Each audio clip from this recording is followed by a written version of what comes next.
Well, good morning, Instagram and Facebook family and friends. This is Curtis, host of Practical Finances. First of all, I want to tell you how much I missed everybody. It's been about 2 months since I was last on the air, and I hope everybody had a Merry Christmas and a Happy New Year. I will say that I'm sure that everyone is excited to put 2020 in the rearview mirror as we move forward. I know we had a challenging week this week. A little rough start to 2021, but I know going forward, the things are going to be a whole lot better. I just pray and I believe and have faith in that. I know that we just got past the Christmas season, and I know that there was people, we try not to do this, but we probably got in a little bit of debt that we didn't plan on.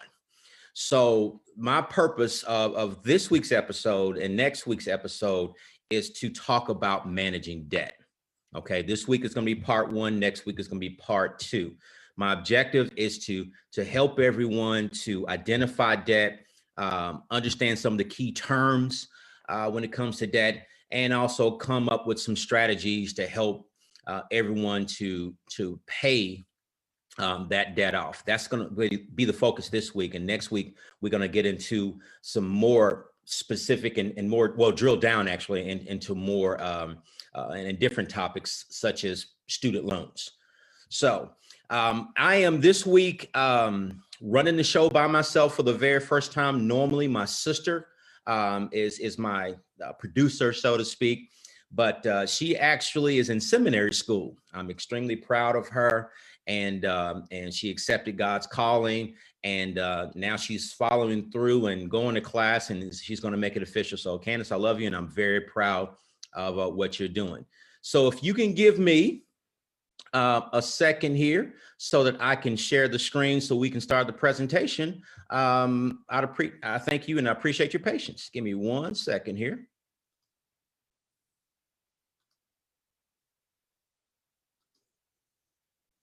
All right, here we go. I think I'm doing pretty good so far. All right, so again, managing debt part one is our show topic today. All righty, let's get rolling. All right, so what is debt? Okay, so section one here which is a key takeaway. The key takeaway, excuse me, for section one is understanding your debt is the first step in managing it. Okay, so what's the difference between credit and debt? All right, now debt is not the same as credit. All right, debt is money you owe. Credit is the ability to borrow money. All right, you use credit to borrow money, which then becomes debt. So if you have a credit card with a zero balance, that's not debt. But when you swipe that credit card and you put a purchase on that credit card, at that moment, the amount that you use to make that purchase is now considered debt. Okay. All right. So debtors, and creditors. What's the difference between a creditor and a debtor? All right. Debtors owe money to creditors or lenders. Okay. Debtors owe money. That means they borrowed the money. All right. Creditors and lenders loan money. So an example of a creditor or a lender would be a bank, would be a mortgage company, would be a less credible institution, but like Advanced Financial, for instance. Those are individuals or institutions that actually lend money. Okay. All right. So understanding your debt, you need to know, everybody needs to take inventory, so to speak, of these particular different subject matters. Number one, or areas: who you owe, how much you owe them, how much the payments are, when the payments are due, and of course, there are other important factors about your debts. But again, who you owe, how much you owe them, how much the payments are, when the payments are due, and other important facts about your debt. That seems logical, and that seems easy, but you'll be surprised of the number of people who don't know these specific questions about their own personal situation. Okay. All right. Now, people get into debt for many reasons. They purchase assets. For instance, they purchase a car or a house. That's why they go into debt. I don't know. I personally can't do it yet, but I can't pay cash for a house. I can't pay cash for a car. So I have to strategically plan to borrow in order to get those particular assets when I need them. All right. Um, pay bills or result of not paying them. All right. So we'll cover what that means a little bit later. Cover unexpected expenses or emergencies. So if you have to go to the emergency room, or if you have flat tires and you don't have the money to cover that, then that's considered an unexpected expense. Or you buy something that you want or you need. For instance, if you buy something that you need, that could be tires for your new car. I mean, you may have to borrow in order to purchase those tires, or I guess a little less discipline. If you want to buy those shoes, those Kohan shoes, or Michael Kors purse, you will use your credit card or some kind of mechanism in order to purchase that particular purse or shoes, for instance. But that's, again, buying something that you want or you need. Okay. Now, how debt can affect your financial situation. Now, the first point is need to use future income to pay your debts. That's called obligating future income. Let me give you an example of what that means. Say, for instance, from a simplistic perspective, you make $1,000 a month. Okay, so that's $1,000 that you can direct in any position or direction that you want. For instance, you can spend money to save. You can do what you want to do with that money. But say, for instance, you purchase a vehicle and that monthly payment is $500. Okay, so the next month after you purchase that vehicle, your monthly income of $1,000 actually has reduced to where you can only spend 500 of that, because that $500 for your car note is already preset. So that's less money that you can spend on other things, because half of it is going toward that asset or that loan or that debt that you've acquired. Okay, so in essence, you are reducing your income by borrowing and having that monthly payment. Okay. Also, and this kind of ties in with the first bullet point, is that is generally you pay interest and sometimes fees on the debt until it's paid. Now, typically what happens is that $500 example that I gave you a minute ago normally has the fees that you paid on the loan and the interest and principal that you're paying. So it's typically all encompassed in one payment, but nonetheless, that's still interest and fees that you're paying on a monthly basis. All right, until that debt's paid. All right, and the last one here is it may impact how soon you achieve your goals.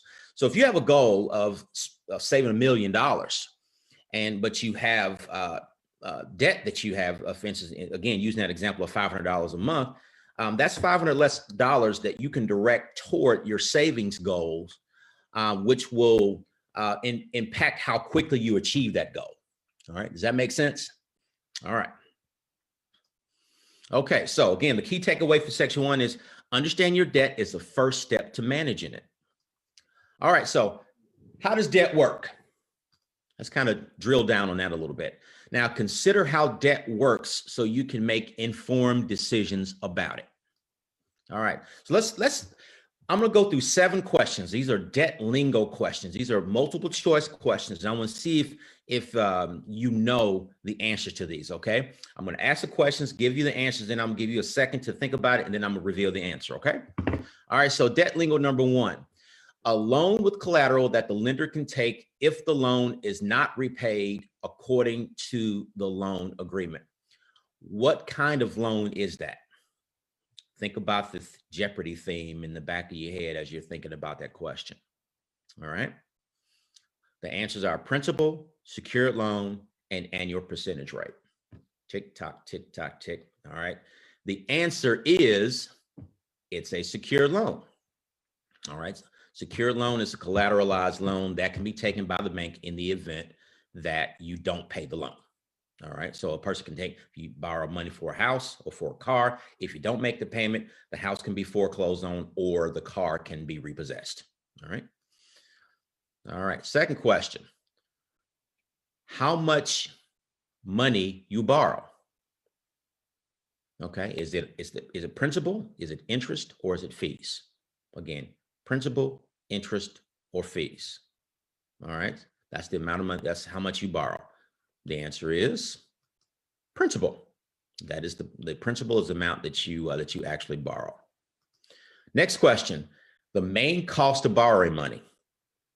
Is it current balance? Is it interest, or is it credit?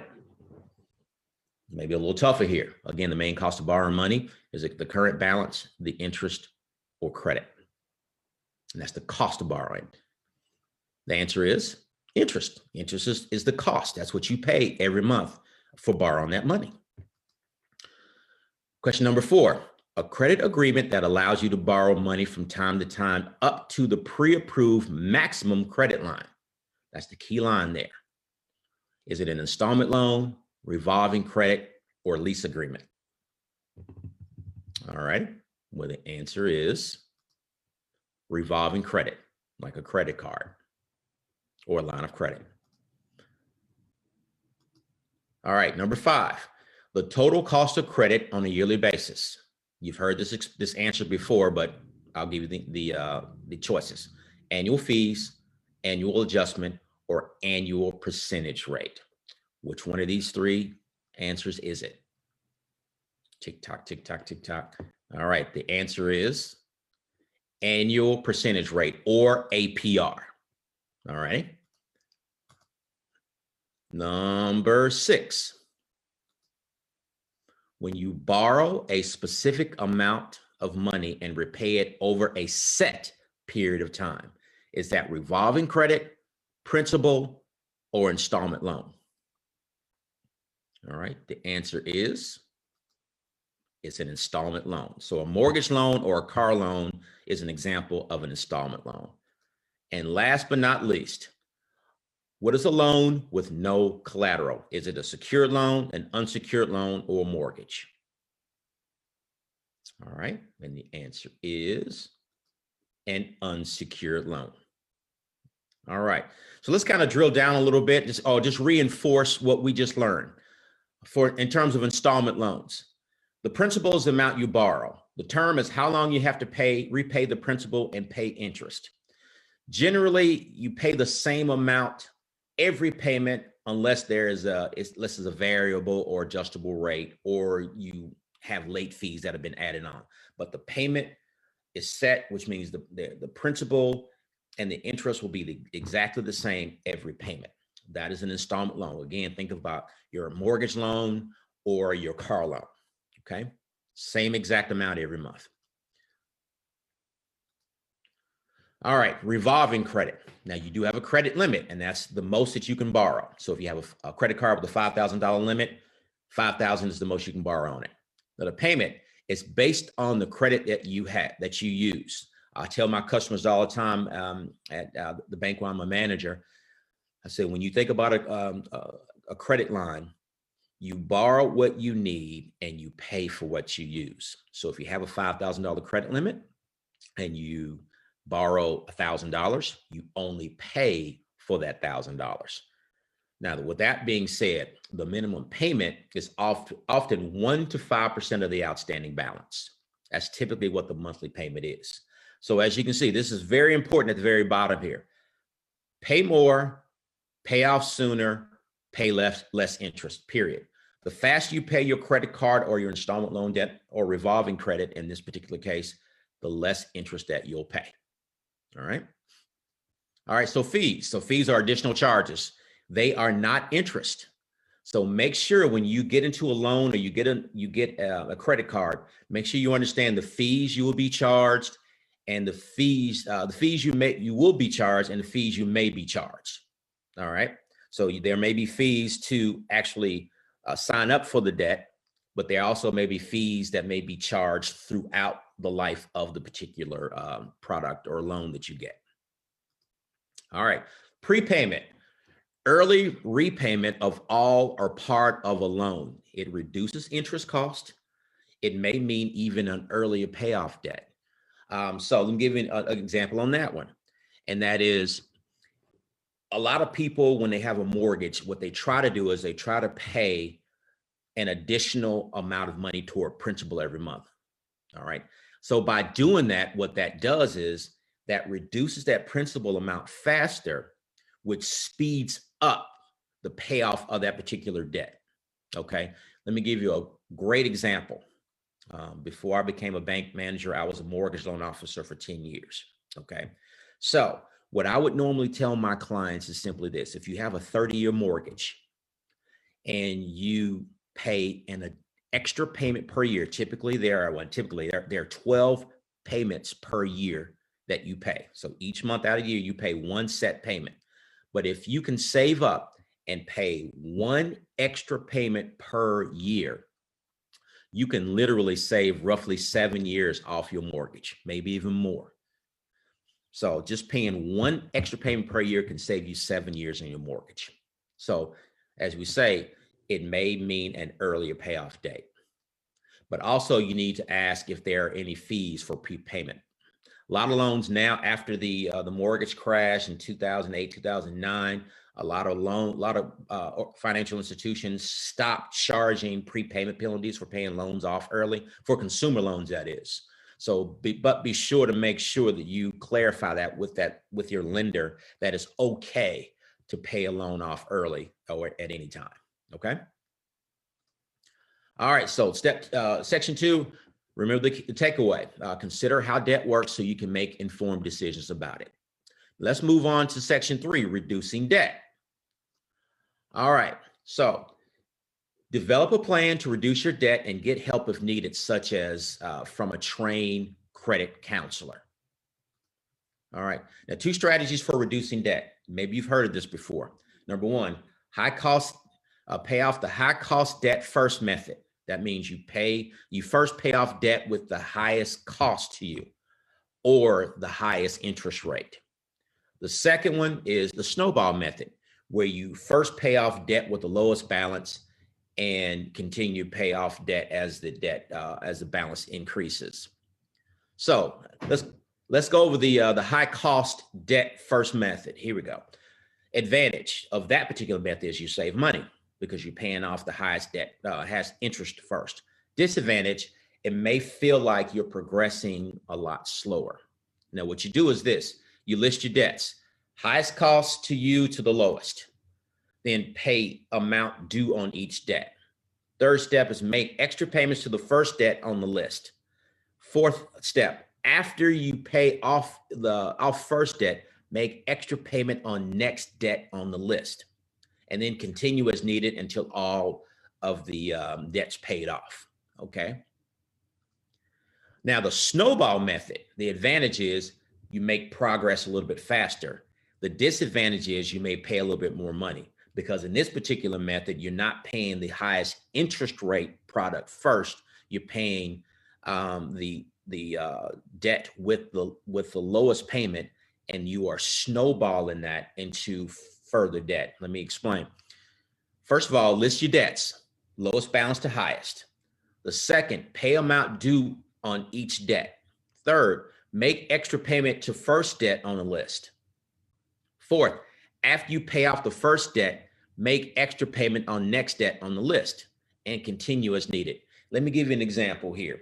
So if you have 3 credit cards, one for $1,000, one for $2,000, and one for $3,000. And the one for $1,000, you have a $50 payment per month. Okay, you have a $100 payment for the $2,000 debt, and a $200 payment for the $3,000 debt. Excuse me. All right. So what you do is, on the first debt, you double the payment. So if it's $50 per month, you pay $100, and you keep paying $100 until that debt's paid off. All right. Then what you do is, but you continue to make the minimum payments or the payments for the other 2 debt that you have. Then once $1,000 paid, you take that $50 that you were paying and you apply it to the $2,000 payment, and you add that to the monthly payment. So that'll be, like I said, it's $100 that you're paying on the $2,000 debt plus the 50. So that's $250 a month that you're paying. You already used to paying that $50 per month, but now you're just adding that to your second debt, and then you pay that off, and that's $250. You keep paying until you pay that off, and then you take that $250 and apply it to the $3,000 debt, and that's what I say, that is about what, $350 per month that you're paying toward the final debt until it's paid off. You see how that works? So it literally snowballs until you're paying the maximum amount on the final debt, but you're not paying any more than what you were paying when you first got started with the snowball method. Does that make sense? All right. All right, so this is kind of an example here of when you make your list of debts. This is the high cost method. Credit card one, you got an $8,000 debt with a 14% payment. You got a hospital debt or a medical bill with a $10,000 balance and a 10% rate. And then you have a car loan with a $2,000 balance at 6%. As you can see, you pay off the 14% at $18,000 first, then you pay off the 10% and then the 6% with the car loan. Now the snowball debt, again, we start out, instead of the interest, we look at the balance. You start with the $2,000, pay that off first, then the $8,000, you pay that off second, and then you pay off the $10,000 debt. So it really seems like you are progressing faster with that last method. All right, so there are some helps that you can get. There's a nonprofit credit. There are nonprofit credit counseling organizations. You can go to USA, www.usa.gov, and search for credit counseling. And also you can get tips from the Federal Trade Commission on how to find and choose a credit counselor. Okay, so there's really good information that you can write down. Just a quick note, if need be, I can send you, just send an email to me, and I'll give my email at the end, and I can send you a copy of this PowerPoint presentation so you can have this information if you'd like. Okay. All right. Now choose carefully when you debt settlement companies that you might want to choose. They offer to make deals with your creditors. You know, when you do that, when you talk to them, ask about fees and the process. And also debt consolidation loans. You've heard that before. That's one loan used to pay off multiple debts. Be sure you ask about interest rates, fees, and other costs if you do inquire about a debt consolidation loan. Okay. Let's keep moving here. All right. I have a very sensitive mouse, so it keeps sending me back to the previous page. Now, the takeaway again is develop a plan to reduce your debt and get help if needed, such as a trained credit counselor. Now, our last section here is non-payment of debts and debts in collection. All righty, let me go back one. Sorry. All right. The key takeaway is don't ignore a debt collector. Make sure any debt you are asked to pay is valid as soon as possible. Get help if needed. Okay, so this is the life cycle of debt. When you have a current payment, you take on the debt, you pay the debt as agreed, which equals current, and you pay it off.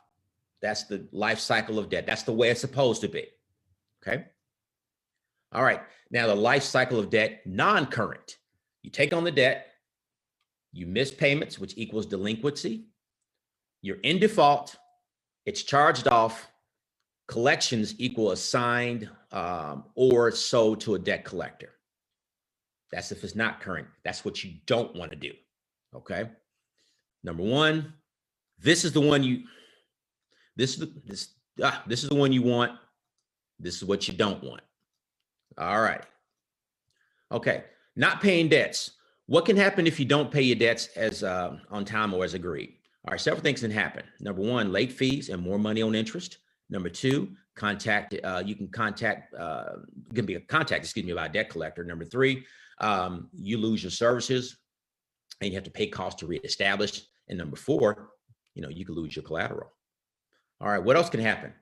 Negative interest on your credit report.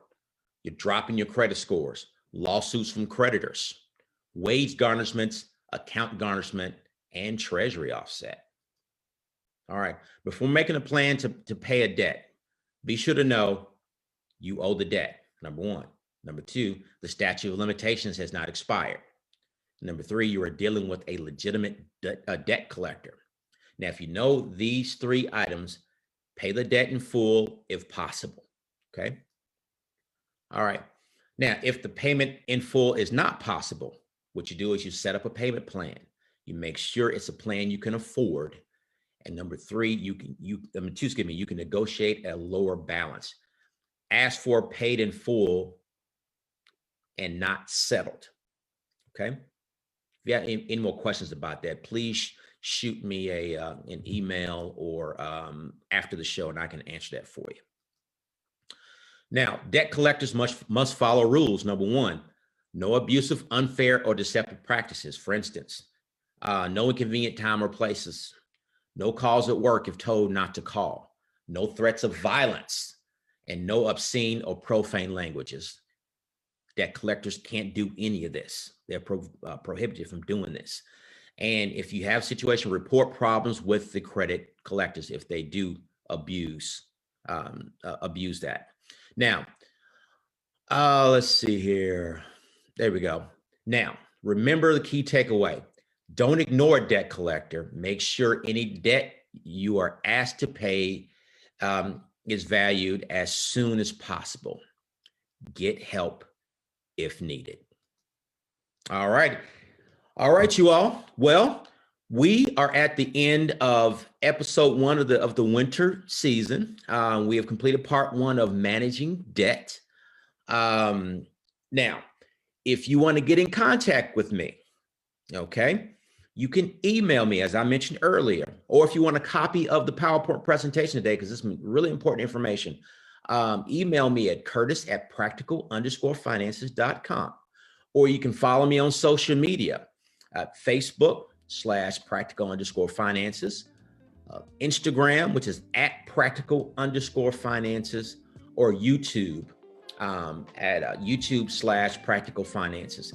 Now, in case you want to see this presentation again, I will be posting this later today onto YouTube, so you can see it also on that particular medium also. All right. So again, I want to thank you so much for joining me today. I hope this information was helpful. I hope that you got something out of it. Again, I'm available if you need to ask me any questions. I'll be happy to help you. And again, if you want a copy of the presentation, please email me and I'll be happy to send it to you. No problem. All righty. Listen, you all have a blessed week. I'll see you back here same time next week, next Saturday at 10 a.m. for episode 2. And again, this will be managing debt part 2. All right. Until then, everyone have a blessed week. Take care.